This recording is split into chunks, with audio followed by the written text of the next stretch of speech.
ഇനി അടുത്ത സംഭവം സംഭവിക്കുന്നത് ഒക്ടോബർ 1957 ബീഹാറിൽ വെച്ചിട്ടാണ്.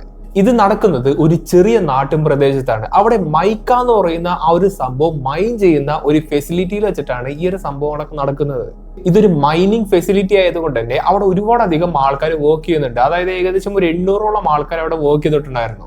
അപ്പോ ഇവിടെ എന്താണ് സംഭവിച്ചതെന്ന് വെച്ചാൽ ഇവിടെ പണി എടുത്തോണ്ടിരുന്ന 800 ആൾക്കാരും എന്തോ ഒരു ഹമ്മിങ് സൗണ്ട് കേൾക്കുന്നതായിട്ട് ഇവരെല്ലാവരും ശ്രദ്ധിച്ചു. ഒരു ജെറ്റ് എഞ്ചിൻ സ്റ്റാർട്ട് ചെയ്യുന്ന ഒരു സൗണ്ടിനെ പറ്റിയിട്ടല്ല ഇവിടെ പറയുന്നത്, പക്ഷേ വളരെയധികം ഒരു മുഴക്കമുള്ള ഒരു സബ് വൂഫറിന്റെ ഒരു മുഴക്കമൊക്കെ ഇല്ലേ, ആ ഒരു ലോ ഫ്രീക്വൻസി സൗണ്ട് ആണ് ഇവരെല്ലാവരും ഒരേ സമയത്ത് കേൾക്കുന്നത്. അങ്ങനെ ഈ ശബ്ദം എവിടെ നിന്നാണ് വരുന്നതെന്ന് ഇവർക്ക് മനസ്സിലാക്കാൻ കഴിയേണ്ട ഇവർ അവിടേക്ക് ഇവിടേക്കൊക്കെ നോക്കി നിൽക്കുന്നു. അങ്ങനെ കുറച്ചു നേരം കഴിഞ്ഞപ്പോഴാണ് ഇവർ നേരെ ആകാശത്തേക്ക് നോക്കുന്നത്. അപ്പോൾ ദാ കിടക്കുന്നു ഒരു ടിപ്പിക്കൽ UFO ഷേപ്പ് ഉള്ള ഒരു ഒബ്ജക്റ്റ് പറന്നു നിൽക്കുന്നു. ഇവരുടെ ടെസ്റ്റിമണി അനുസരിച്ച് ഒരു സിൽവർ മെറ്റാലിക് വളരെയധികം സ്മൂത്ത് ആയിട്ടുള്ള ഒരു ഒബ്ജക്റ്റ് ഏകദേശം 500 അടിയോളം ഉയരത്തിൽ ഇങ്ങനെ പറന്നു നിൽക്കുന്നതായിട്ടാണ് ഈ 800 പേരും കണ്ടത്. നിങ്ങളൊന്ന് ആലോചിച്ച് നോക്കാം, ഇവിടെ 1-2 ആൾക്കാർ മാത്രമാണ് ഈ ഒരു സംഗതി കണ്ടെങ്കിൽ അത് പിന്നെയും പോട്ടെ നോക്കാം.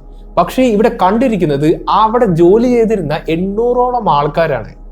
സാധാരണ ഞാൻ എക്സ്പ്ലെയിൻ ചെയ്യാറുള്ള UFO ഇൻസിഡൻസിലെല്ലാം എന്തെങ്കിലും ഒരു ഫാൻസി ആയിട്ടുള്ള സംഭവങ്ങളൊക്കെ നടക്കാറുണ്ട്. പക്ഷേ ഇവിടെ പ്രത്യേകിച്ച് അങ്ങനെ ഒന്നും നടന്നിട്ടില്ല. എന്താണെന്ന് അറിയില്ല, ഈ ഒരു സംഭവം ആ ഒരു മൈനിങ് ഏരിയനെ മൊത്തം ഇങ്ങനെ നിരീക്ഷിക്കുന്ന പോലെ കുറച്ചു നേരം അവിടെ ഇങ്ങനെ പറന്നു നിന്നു. അതിനുശേഷം ഈ ഒരു സംഭവം അതിന്റെ പാട്ടിന് പോയി. ഇത് കണ്ടു നിന്ന ആൾക്കാരുടെ ടെസ്റ്റിമോണി അനുസരിച്ച് ഈ ഒരു സംഭവം പറന്നുയർന്നു പോയപ്പോൾ അതിന്റെ താഴെ നിന്ന് ഒരുപാടധികം പുക, ഒരു വെള്ള കളർ പുകയൊക്കെ വന്നു എന്നാണ് ഇവർ പറയുന്നത്. അതായത് അവരുടെ കണ്ണടിച്ച് തുറന്നപ്പോൾ തന്നെ ആ ഒരു സംഭവം അത്രയും വേഗത്തിൽ ആക്സിലറേറ്റ് ചെയ്ത് പോയി എന്നാണ് ഇവരെല്ലാവരും പറയുന്നത്.